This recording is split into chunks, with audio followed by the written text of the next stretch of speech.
ओम नमः सिद्धिभ्यां। ओम नमः सिद्धिभ्यां। मंगलम भगवान वीरो मंगलम गौतमोगणि मंगलम कुंदी कुंजार्यो जैन धर्मोस्तु मंगलम सर्वे मंगल मांगल्यम सर्वे कल्याण कारिकम प्रधानम सर्वे धर्माणां जैनम जेतु शासिनम जैनम जेतु शासिनम जैनम जेतु शासिनम। बोलो अहिंसा में जिन धर्म की जय। बोले विश्व धर्म की जय। श्री मानव धर्म की जय। श्री महावीर भगवान की जय। बोले द्वादशांगी जीन वाणी माता की जय। श्री मंदारादि विदेशित के विद्यमान बीती धनकर भगवान की जय। बोले आचार्य गुरु 108 परम तपस्वी उच्चरी परम तेजी संत शिरोमणि 5 वर्ष के जल के त्यागी सुदन सेनानी ज्ञान वृद्धि तपो वृद्धि वयो वृद्धि वात्सल्य मूर्ति आचार्य श्री 108 नेमी सगर जी महाराज की जय। भव्य आत्माओं, यहाँ श्रावक की 21 गुणों का वर्णन चल रहा है। वो 21 गुण कौन कौन से हैं, मैं आपको एक एक करके बताने का प्रयास कर रहा हूं।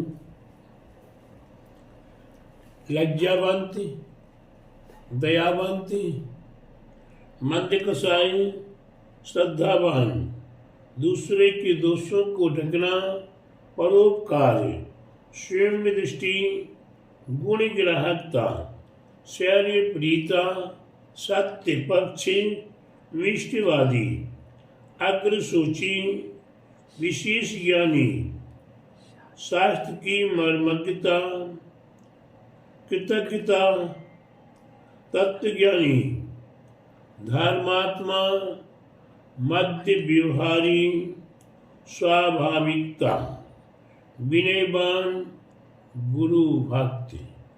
इस प्रकार से ये श्रावक के 21 गुण हैं। इन 21 गुणों में से मैंने 21 गुण का सारांश आपके लिए बताने का प्रयास किया। आज उसी श्रृंखला में आ रहा है 20 नंबर का गुण। वह गुण है विनयवान। संसारी प्राणियों को, श्रावक को विनयवान बनने की आवश्यकता है। आज तक हम मैं बड़ा हूँ, मैं बड़ा हूँ, मैं बड़ा हूँ, मैं बड़े बाप का बड़ा बेटा हूँ। प्यारे बंधुओं, जिसने भी अपने आप को बड़ा बड़ा सोचा है उसकी बड़ी भयंकर बड़ी दुर्दशा हुई है। इसलिए हमारे पूर्व आचार्यों ने भी अपने आप को बड़ा नहीं कहा। हमारे कुंदकुंद आचार्य महाराज, आज जिन्हें हम भागवत कुंदकुंद आचार्य कहते हैं, जो आचार्य श्रीमंदर स्वामी के समुद्र में जाकर दिव्य देशना का श्रवण करके आए हैं, ऐसे हमारे कुंदकुंद आचार्य जब समय सार की रचना करते हैं, उस समय सार की रचना में क्या कहते वो एक श्लोक में उन्होंने कहा, जिसका सारांश मैं आपको दे रहा हूं। मैं अपनी अनुभूति से आपको बताने का प्रयास कर रहा हूं। मैं अपनी अनुभूति से आत्म तत्व को आपके लिए बताने का प्रयास कर रहा हूं। इसमें आप ग्रहण कर सके तो ग्रहण करें, अन्यथा छल ग्रहण ना कर लें। प्यारे बंधु, कितनी अच्छी बात कही है। कुंदकुंद आचार्य महाराज ने अपना नाम नहीं रखा, पूर्व आचार्यों से कथित है, यानी कि पूर्व आचार्यों से हमें प्राप्त हुआ है, वही मैंने आपको दिया है। हमारे जो महापुरुष हुआ करते हैं, कहते हैं कि कहीं कहीं ईंट कहीं का रोड़ा, भानुमति ने कुनवा जोड़ा, मैंने कुछ नहीं किया। किसने किया? कहीं का ईंट कहीं का रोड़ा और भानुमति ने कुनवा जोड़ा। भानुमति मतलब मिस्त्री लोग, कारीगरों ने इसकी रचना करके मंदिर मकान बना दिया। मकान किसका? मकान मेरा, मकान नैनी का, मकान रानी राधा का, लेकिन वह वास्तव में किसका है? ईंट गारी का बना हुआ है, हमारा कुछ नहीं है। ये यही का यही रह जाएगा। मैं इसके पीछे अपने मुंह चटूं, ये मेरा इतना सुंदर मकान मैंने बनवाया, मैंने बनवाया, मैंने बनवाया ना। ये तो निमित्त योग संयोग है। किस निमित्त संयोग से ये कैसा क्या बन के तैयार हो गया। कभी कभी माँ कभी ये नहीं कहती है, माँ कभी ये नहीं कहती कि बेटा मैं खाना खिला रही हूं। माँ कभी नहीं कहती, क्योंकि माँ अपने कर्तव्य मान रही है। माँ बच्चे का पालन पोषण करती है। कहीं बच्चे को ऐसा नहीं सुना बताती कि मैंने अपने स्तन का दूध तुम्हें पिलाया है। माँ कभी नहीं कहती है। माँ ये कभी नहीं कहती कि बेटा मैंने तुम्हें पेट में रखा है। प्यारे बंधुओं, बड़े जो हुआ करते हैं वे अपने आप में छोटा बनने की कोशिश करते हैं। अपने आप में जो छोटा बनता है, नम्र बनता है, जो झुकने की कला सीख लेता है, वे कभी भी धोखा नहीं खाता है। आप देखें, बरसात में आंधी आती है, तूफान आती है, भयंकर बरसात आती है। ऐसे बरसात के अवसर पर बड़े बड़े पेड़ उखड़ जाते हैं, फिर जाते हैं, बह जाते हैं, गिर जाते हैं। और छोटी छोटी घास वही लगी हुई थी, नहीं, छोटी छोटी घास वही लगी हुई थी। जैसे उस घास ने पानी का बहाव देखा और घास कैसी हो गई? जमीन पर आड़ी बिछ गई कि तुम ही बड़े हो भाई, मैं तो छोटी हूं। और वह लेट गई, पानी बह गया, निकल गया। वह बाद में खड़ी की खड़ी हरियाली की हरियाली बनी रही और बड़े बड़े पेड़ उखड़ गए। इसलिए प्यारे बंधु, हमें विनयवान बनना है। जिन्होंने झुकना सीख लिया, हमें वृक्षों से झुकना सीखना है। वृक्षों से हमें झुकना सीखना है। अभी वर्तमान में अमरूद आ रहे हैं, जाकर पेड़ों में देखो, वे वृक्ष झुक के जमीन तक झुकने को तैयार हैं। जिन वृक्षों में जितने ज्यादा फल हो रहे, जितने सुंदर बड़े बड़े फल हो रहे हैं, वह झुकता चला जा रहा।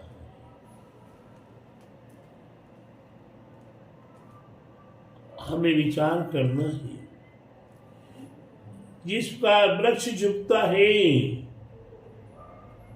उसी प्रकार हमें भी झुकना सीखना है। अगर हमने झुकना सीख लिया, राधा दीदी जी, झुकना सीख लिया तो सब आपके अधीन हो जाएंगे, सब आपके दास बन जाएंगे, सब आपकी आज्ञा के पालक बन जाएंगे, सब आपके आगे से आगे कार्य सहज सिद्ध होते चले जाएंगे। इसलिए प्रत्येक भव्य आत्माओं को चाहिए कि हमें विनयवान बनना है। हम संसार में विनयवान बने। विनय के विषय में हमारे आचार्य ने बहुत अच्छी बात कही है। दर्शन विनय, ज्ञान विनय, चारित्र विनय, तप विनय और व्यवहार विनय। ये विनय के 5 भेद कर दिए। विनयवान व्यक्ति कोई सम्यक दर्शन का धारक है, उसकी विनय किया करता है। इसी ज्ञान की प्राप्ति है, उसकी ज्ञान का सम्मान करते उसकी विनय करता है।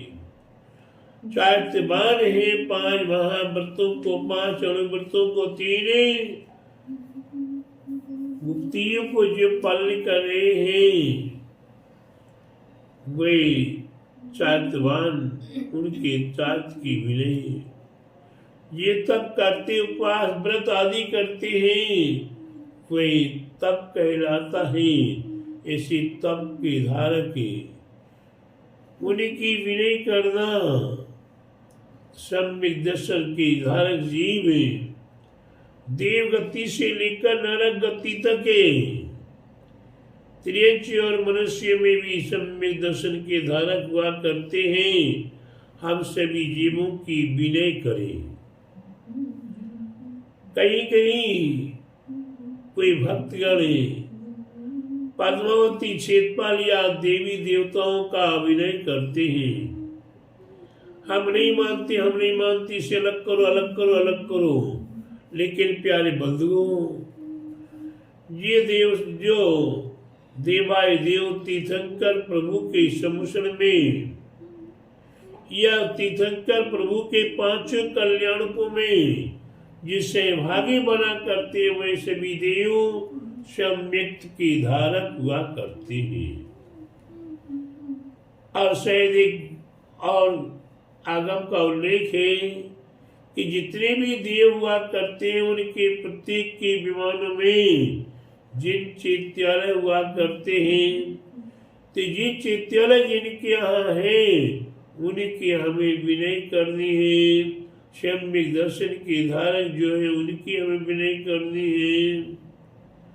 ऐसी विनय, चाहे वो देव गति हो, चाहे मनुष्य गति हो, चाहे त्रियंच गति हो, और चाहे नरक गति हो, कई नार की जीव भी सम्यक को धारण करने वाले होते हैं। आज के समय में ये हमारे तीर्थंकर प्रभु आगे भविष्य में होने वाले हैं, वह जीव कुछ देव गति में और कुछ ही नरक गति में है। वह सम्यक के धारक, शायद सम्यक के धारक है। वह नियम से चतुर्थ काल में मनुष्य बनेंगे और मनुष्य बनकर दिगंबरी दीक्षा धारण करते हुए निर्वाण को प्राप्त होंगे। तो प्यारे बंधु, आज उनके सम्यक की महिमा, तो चाहे हमें कहीं का भी कोई भी जीव हो, उसकी हमें विनय करनी है। सम्यक दर्शन की आप पूजा करते हैं, 8 अंग से सम्यक दर्शन की पूजा करते हैं, तो आप अवश्य सम्यक दर्शन की विनय करें। 8 अंग से सम्यक ज्ञान की पूजा, यहाँ सम्यक दर्शन हुआ करता, वहाँ नियम से सम्यक ज्ञान की प्राप्ति हुआ करती है। से सम्यक ज्ञान के धारक महापुरुषों की मैं विनय करता हूँ। और जो सम्यक दर्शन ज्ञान को प्राप्त कर लेते हैं, उन्हीं में से ही कोई कोई भव्य आत्मा मनुष्य पर्याय में होती है। और मनुष्य पर्याय में वही चारित्र का धारण करते हैं, 5 महाव्रत आदि का धारण करते हैं, वही सम्यक के चारित्र के अधिकारी होते हैं। ऐसे सम्यक दर्शन, सम्यक ज्ञान और सम्यक चारित्र 13 भेद से सम्यक चारित्र है, उसके विषय में अधिक क्या बताऊं। आप केवल इतना ही जान लीजिए कि जो 5 महाव्रते और 5 समिति और 3 गुप्तियों का पालन करते हुए सम्यक चारित्र के अधिकारी, उनकी भी विनय। और इसके उपरांत जो उपवास करते हैं, व्रत करते हैं, 12 प्रकार के तपों से अपने आप को तपाते हैं, ऐसे वे महापुरुष उन्हीं के तप की विनय भी हम प्रत्येक भव्य आत्माओं को करना होगी। तो प्यारे बंधुओं, इस सम्य दर्शन, सम्य ज्ञान, सम्य के साहित्य और तप की विनय तो सिद्धांत के अनुसार हुई, और उसके उपरांत उपचार विनय कहो या विनय वही उपचार विनय कहो या व्यवहार विनय कहो, हमें हर जीव की हर समय यथा योग्य विनय करनी है। चाहे वो नौकर आपके सामने आए, चाहे कोई मालिक सामने आए, चाहे गरीब आए, चाहे अमीर आए, चाहे बेटा आए, चाहे बेटी आए, चाहे पत्नी आए, चाहे माँ बाप आए, हमें प्रत्येक प्राणी की, प्रत्येक जीव की यथा योग्य विनय करनी है। यथा योग्य का मतलब है आपके पास आपका बेटा आया है, तो बेटा पुकार की आप बुलाओगे तो बेटे की विनय है।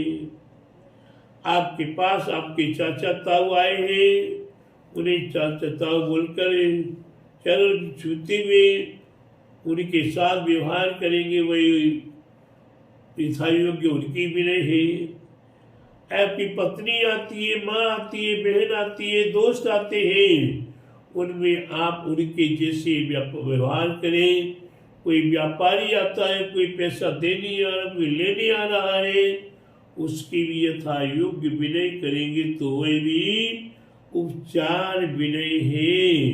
इसलिए प्यारे बंधुओं, हमें विनय अवश्य जानना है, और विनय के तद्रूप हमें अपने जीवन को परिवर्तित करना है।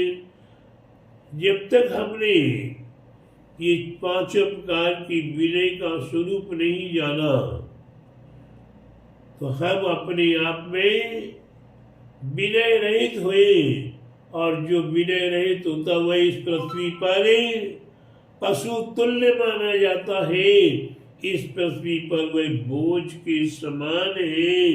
इसलिए प्रत्येक भव्य आत्माओं को अपने जीवन सार्थक करना है, अपने जीवन में अपने को महान बनना है, तो हमें विनयवान बनना पड़ेगा।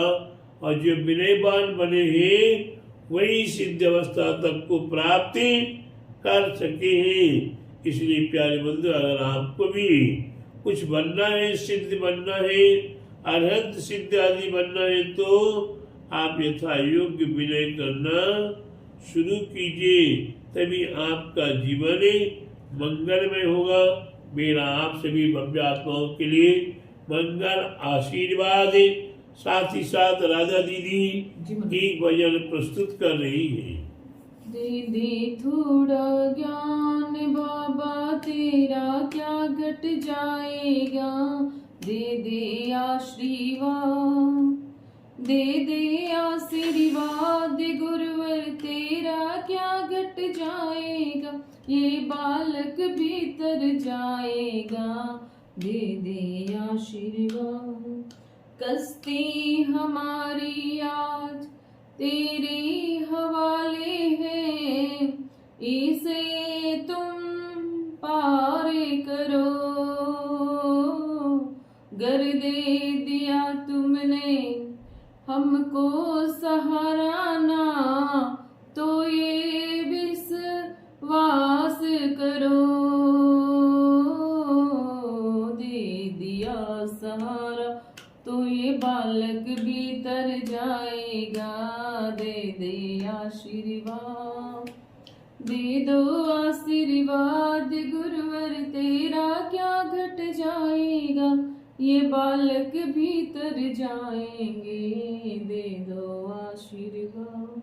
बोलो परम पूज्याचार्य गुरु एक और महावीर भगवान की जय। प्रेदासांगी जी वाणी माता की जय। आचार्य गुरु ईश्वर परम तपस्वी अर्चरी परम तेसी संत शिरोमणि पंचवर्ष के जल के त्यागी सुदन सेनानी ज्ञान वृद्ध तपो वृद्ध वयु वृद्ध वात्सल्य मूर्ति आचार्य श्री स्वाटे नेमी सागर जी महाराज की जय। क्षेत्र में परम पूज्याचार्य गुरु एक सागर जी महाराज की जय।